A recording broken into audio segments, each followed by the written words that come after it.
C'est une tentative d'évasion à la prison centrale de Makala. Les services d'ordre et de sécurité ont intervenu.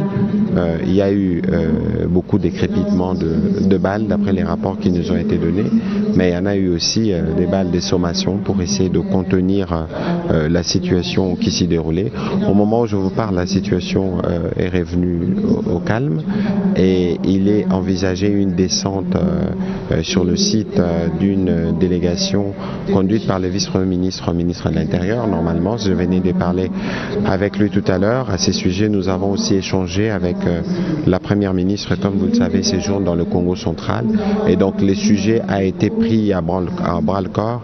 Et dans les prochaines heures, en cours de journée, on pourra communiquer sur un certain nombre de détails sur les circonstances de cet événement, mais aussi sur éventuellement les bilans de ce qui a bien pu se passer. Et l'opinion n'en sera que bien édifiée.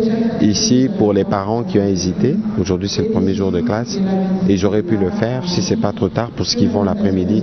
Les enfants peuvent aller à l'école et peuvent vaquer à leurs occupations. La situation est sous contrôle. Il n'y a rien à craindre.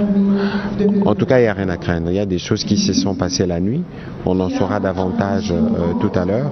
Je venais d'ailleurs d'avoir aussi le ministre d'État, ministre de la Justice, parce que vous savez que la prison, c'est de son ressort, qui effectue une tournée à l'intérieur du pays, qui va l'écourter pour aller aux côtés du vice-premier ministre, ministre de l'Intérieur, essayer de suivre un peu ce qui se passe et d'apporter évidemment des solutions rapidement et surtout des dispositions